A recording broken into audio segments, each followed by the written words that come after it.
economy. Now, to the president's credit, he didn't muck it up. He appointed very smart people to oversee the economy, and for 8 years it was, hey, happy days are here again. But for the last year, the president hasn't really been working for us. He's been raising money for himself and his party, running around trying to get his legacy intact, which is just fruitless because he's only going to be remembered for one thing, and that's impeachment.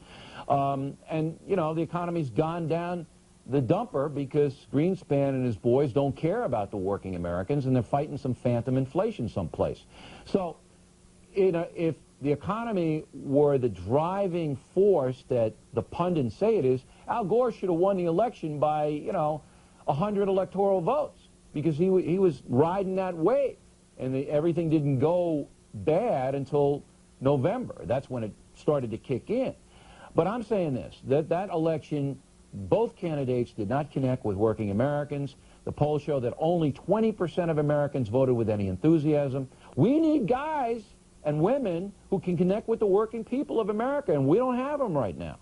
Don't forget that on Sunday at noon East Coast time, we will spend 3 hours on our in-depth program on Book TV, on C-SPAN 2, 3 hours with Norman Podhoretz. We've done this many times. Those of you who like to kick back and just think through issues and listen to somebody talk for a long time, there's your chance on Sunday. Let me ask you, Bill O'Reilly, how many homes does Fox News Channel go into now? 57 million.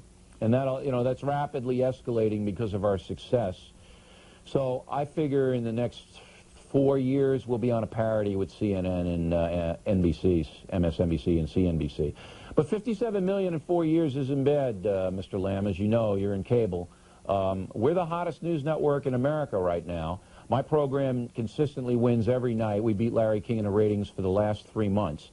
And something's happening here, that's for sure. When do you see the ratings every day? Every morning. That's our scorecard. So I got to look and see what works, what doesn't work, what the others are doing. This is probably, outside of professional sports, the most competitive industry in the world. All right, what more often than not works for you? What kind of subjects? Emotion. Emotion works for us. We can't do policy. We can't, pick apart complicated bills. We have to get into what people feel is germane to their lives, their children, their money, their ideology, their race, their religion. All of these things that make people passionate is what works for the O'Reilly Factor. How many people every night, including both the 8 o'clock and 11 o'clock runs, watch your program? Well, more than, I would say about 1.5 million homes, and it's hard to calibrate that because of the direct TV and all of that. That doesn't come in on the Nielsen ratings, and plus we're worldwide now. We're on in, I think, 16 or 17 countries. So we're looking at, about maybe 2 million, 2.5 homes on a consistent basis. Are you live in those countries worldwide? It depends. Most of the time we are. Sometimes on armed forces and things like that we're taped, but most of the times we're live. Melbourne, Florida, Republican for Bill O'Reilly. We've got just about 8 minutes left. Yes, I want to know your opinion, Mr. Riley, on Clinton's support of war crimes court. I don't know if you've heard about it or not. Yeah, I'm, that's not big high on my radar screen. I think that if they catch these guys, they should prosecute them even if they're 98 years old. Again, sending a message that we don't tolerate this kind of stuff. But this is all show. It doesn't really have anything to do with what's in the fabric of America right now. Let's go to Manchester, Tennessee on the Democratic line. You're next. Yes, I was wondering what Mr. O'Reilly, as I watched during all the election that was going on and everything, it came across to me that he was, well, what I got out of it was that he was against the Democrats and for the Republicans. Well, I got to tell you, man, the Republicans didn't see it that way. They wouldn't produce their people on my program. Got out of it because it seemed to be shot down every way. But I was interested in knowing maybe what you felt on the way that in Texas that it was okay to count all the Chads and do everything, but yet when it came to Florida, it was not. Thank you. Well, look, I mean, we could go over this for the next 1,000 years. It comes down to machines are non-biased, all right? I didn't see, and the Supreme Court ruled, the reason they ruled, if you want to break it all down to, is that there was no accusation that could be backed up that there was any kind of corruption. It was the machines couldn't count certain votes. That happens everywhere, everywhere. So you can't just cherry pick a few counties and say, well, we didn't like the way the machines performed, we're going to recount ourselves and then have all these different standards. That's not fair. And that's what the Supreme Court said. So you can't do that. If you do that one place, you got to do it everywhere. And I go back to, you want better machines, put them in. But you can't do it after the fact. Machines are non-biased. They count the votes. They don't count the votes. We got to live with it. How long do you intend to stay there at the network, Mr. O'Reilly? You have a contract that goes on for years? I know I'll be here through this evening, Mr. Lamb. This is TV.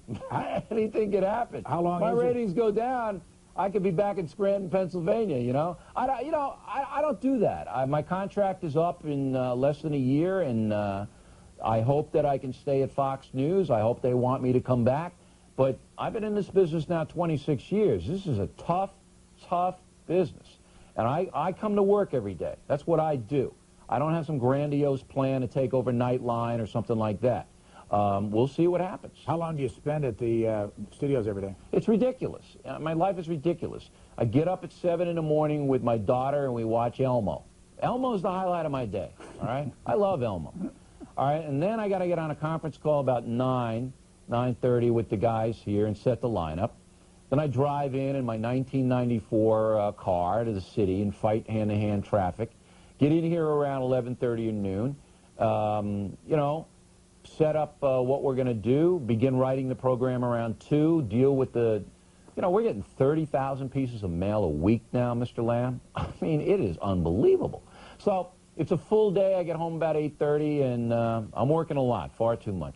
Wabash, Indiana, Democratic line. Yeah, thank you, Mr. Lamb, for taking my call. I've been trying to get to you for probably 2 years. Wow. It's the first time I've got to it. And, Bill, we can't get you on our network out here in Indiana. Wish we could.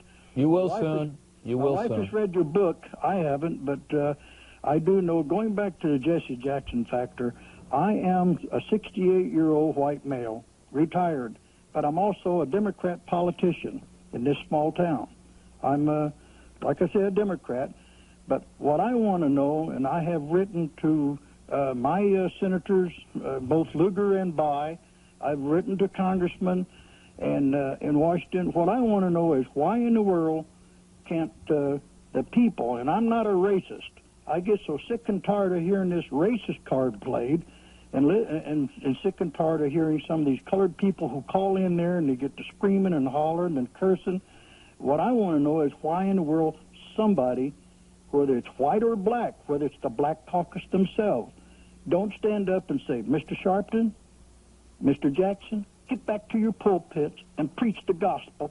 So look, leave the running of the country. You're from Illinois, right? No, Indiana. Okay. Well, Illinois is Jackson's base. I talked to the Attorney General of Illinois about 3 months ago, and I said, why are you doing this? Why aren't you enforcing the law and looking at Jackson's books and making him itemize his travel expenditures and doing what you do to every other American citizen? The guy had no answer for it.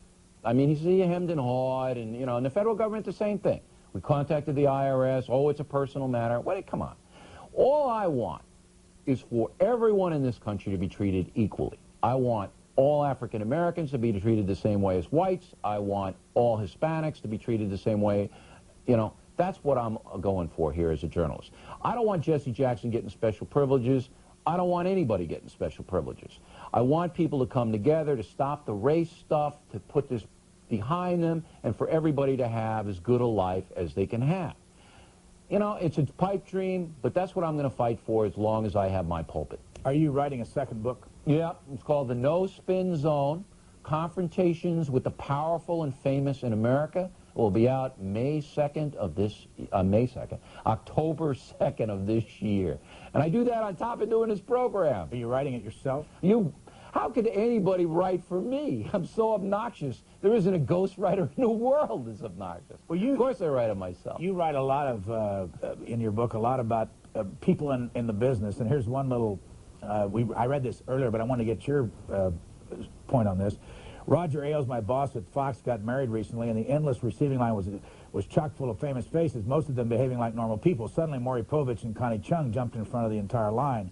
Everybody saw it. Instantly, I came up with something very loud and very rude to say, but then I didn't say it. My rationalization was I didn't want to embarrass Ailes, but maybe I had more guts when I was younger. Then at the end, you say, trust me, you would not want to hang around with many celebrities unless you find some self-absorption and childish impulses fascinating. Yeah, the sense of entitlement on some of these people is just staggering, and I've always objected to it. And I think the press is responsible for lionizing greedy people. Can you imagine spending $2 million on a wedding like Michael Douglas and Catherine Zeta-Jones just did? And this is great. Or going up to some castle like Madonna and, oh yeah, this is swell. You know what $2 million can do for some inner city schools in some of the poor neighborhoods of the United States? I just think this whole greedy, I'm entitled, I'm better because I'm a movie star, business, or a politician. I just think this is despicable. I'm sorry. Now, do people, after they see this in this book, do they react to you?